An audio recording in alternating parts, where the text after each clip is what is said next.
The Gospel According to Spiritism by Allan Kardec. Chapter 16. It is not possible to serve both God and Mammon. Point 14. Detachment from earthly possessions. Point 14. My brothers, sisters, and friends, I am come to offer you my contribution with the object of helping you to advance fearlessly along the pathway to improvement into which you are entering. We are all indebted one to the other. Therefore, it is only possible to achieve regeneration by means of a sincere and fraternal union between spirits and incarnate beings. Attachment to earthly possessions constitutes one of the strongest obstacles to both moral and spiritual advancement. Through this attachment, all faculties for loving are destroyed, as these are only devoted to material things. Let us be sincere with each other. Do riches bring unmixed happiness? When your safes are full of money, do you still feel an emptiness in your hearts? At the bottom of this basket of flowers, is there not a vapor? I understand the satisfaction which is experienced, and quite justifiably so, when by means of honorable and assiduous work a fortune has been gained. But from this same satisfaction, which is very natural and has God's approval, to the attachment which absorbs all other sentiments and paralyzes the impulses felt by the heart, there is a large gap, as large as the distance which separates exaggerated extravagance from that of sordid covetousness, two vices between which God has placed charity, that saintly and cleansing virtue which teaches the rich man and woman to give without ostentation, so that the poor may receive without being debased. Whether the fortune has come to you from your family, or whether you have earned it by working, there is something you should never forget, which is that everything proceeds from God, and everything refers us to Him. Nothing belongs to you on this earth, not even your own physical body. Death strips you of it, even as it does of all earthly possessions. You are merely trustees and not the owners. So do not delude yourselves. God has only lent these things to you, and they must be returned. What is more, they have been lent to you under the condition that all least the surplus should go to those who lack what is necessary. One of your friends lends you a certain sum of money. However lacking in honesty you may be, you make a point of scrupulously restituting what was lent and are grateful to that person. Well then, this is the exact position of the rich man or woman. God is the celestial friend who lends you riches, wishing nothing more for himself than love and recognition for the loan. However, he does demand that in turn the rich man or woman give to the poor, who just as much as he or she are sons and daughters of God. Ardent and demented greed are aroused in your hearts by the possessions which God has entrusted to you.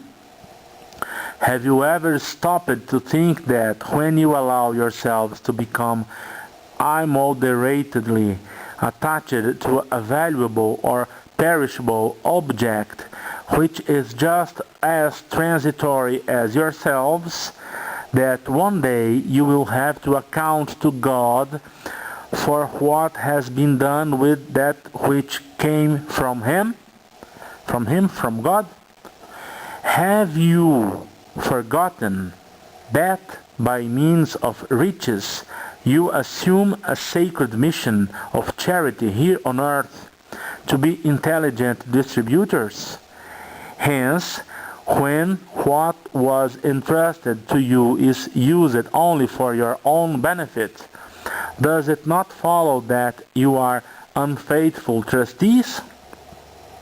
What will be the result of this voluntary forgetfulness of duty? Inflexible and inexhaustible death will tear away the veil under which you have been hiding, so forcing you to give an account to him who has been forgotten and who at that moment stands before you as judge.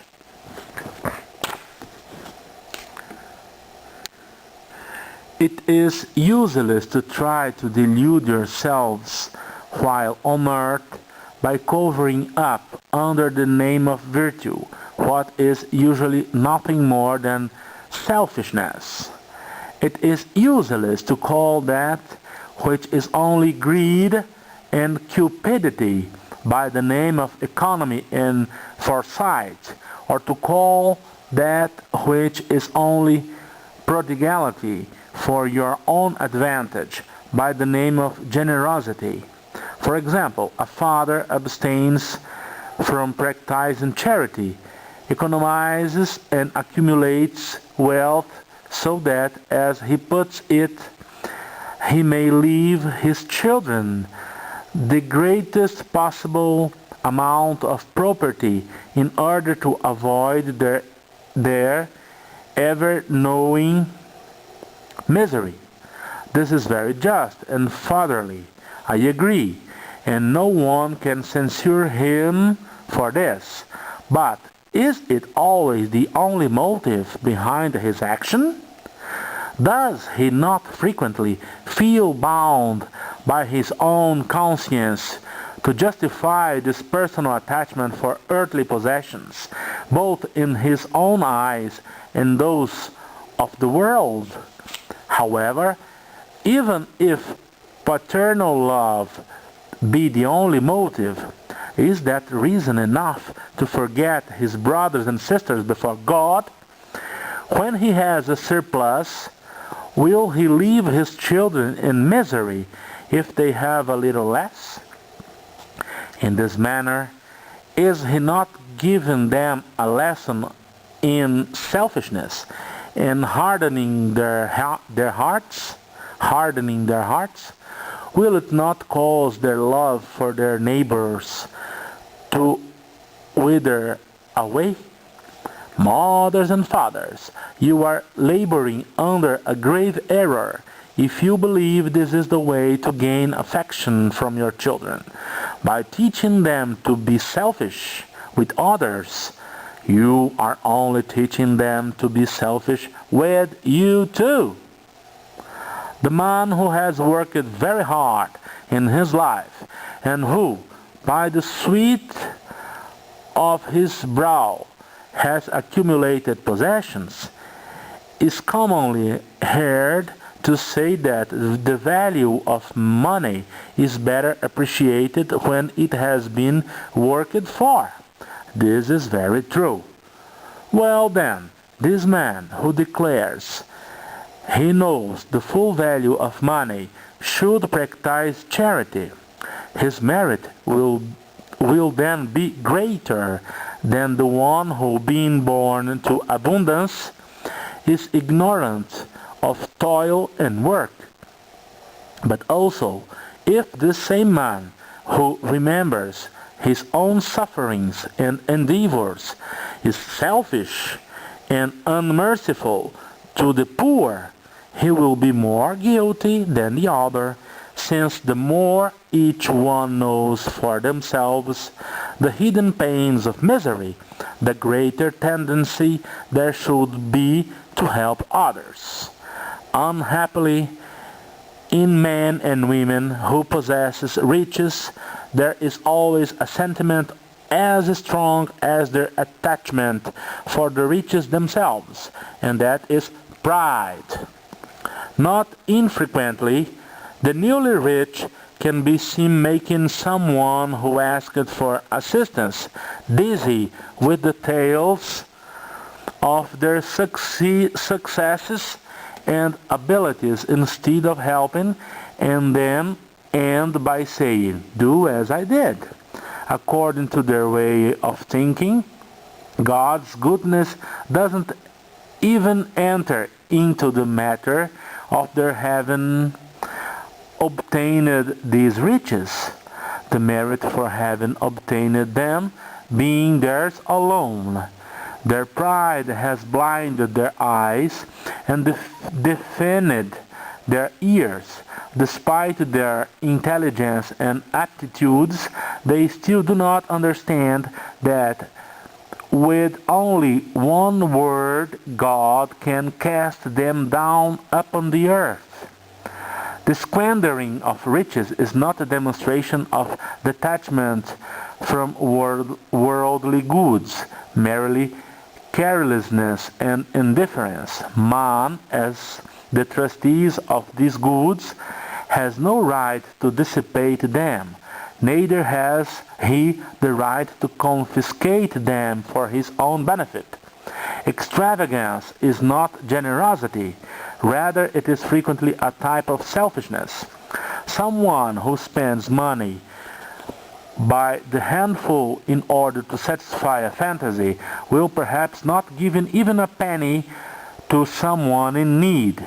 Detachment from worldly goods consists in appreciating them according to their just value, in knowing how to make use of them for the benefit of others, and not exclusively in self-benefit, in not sacrificing all interest in a future life for them, and in being able to lose them without a murmur, in case of pleases God to take them away.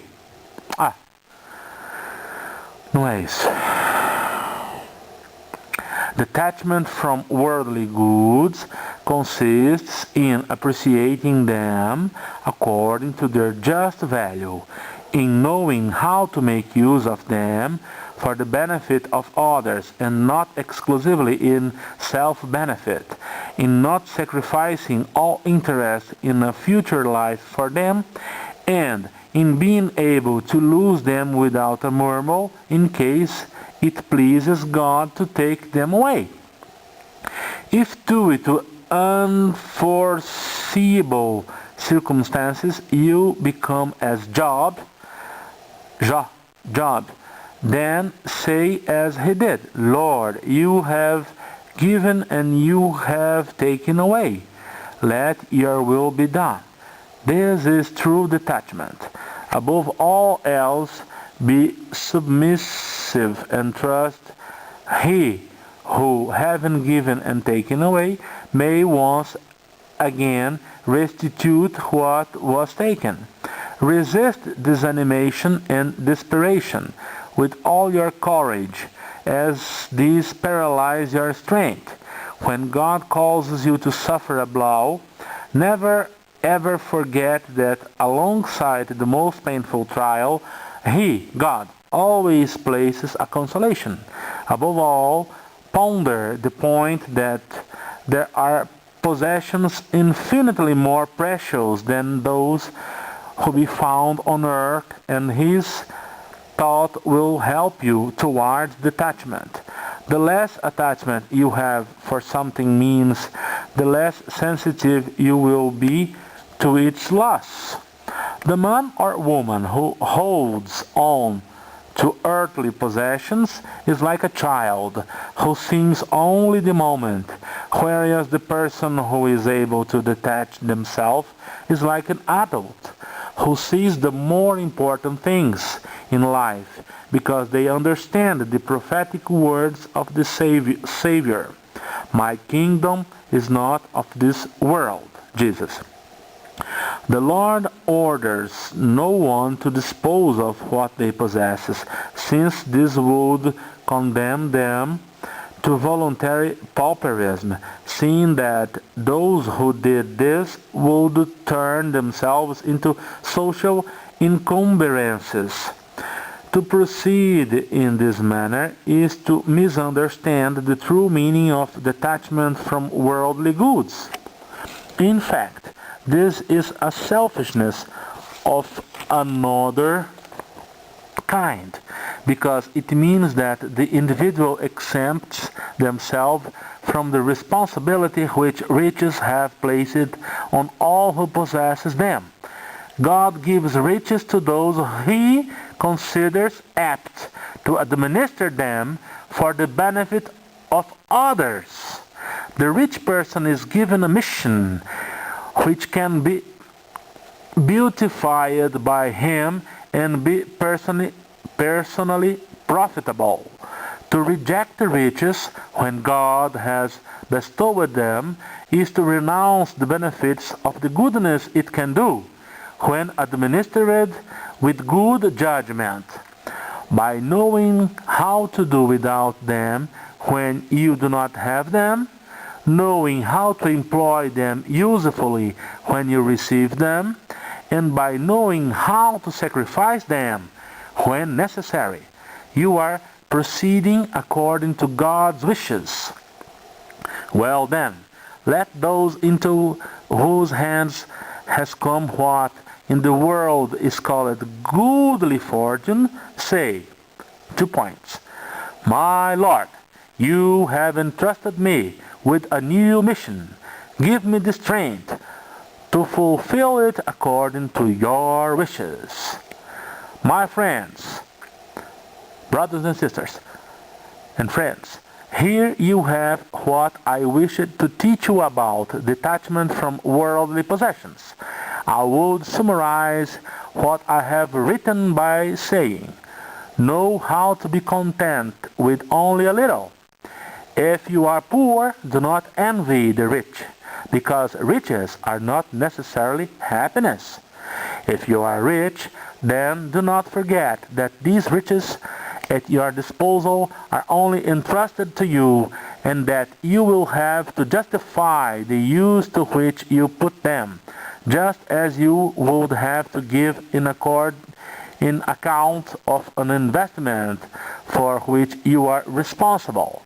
Do not be an unfaithful trustee, utilizing it only for the satisfaction of your own pride and sensuality. Do not think you have the right to dispose of a loan as if it were a gift, exclusively for your own benefit. If you do not know how to make restitution, then you do not have the right of request. And remember that the person who gives to the poor is setting a debt contracted with God. Lacordaire, Constantine, 1863. Point 15. Thus the principle according to which man is merely the trustee for the fortune which God has permitted him to enjoy during his lifetime, take away the right to transmit it to his descendants. Answer. Man has a perfect right to transmit after his death that which he enjoyed during his lifetime, because The effect of this right is always subordinate to the will of God, who can, when he deems fit, prevent those descendants from enjoying what was transferred to them. This is the reason why many apparently solid fortunes collapse. Man's will then is impotent when he desires to maintain his fortune in the hands of his descendants. This, however, does not take away his right to transfer the loan received from God, seeing that God can take it away whenever he judges opportune. St. Louis, Paris, 1860. Fim. Finish.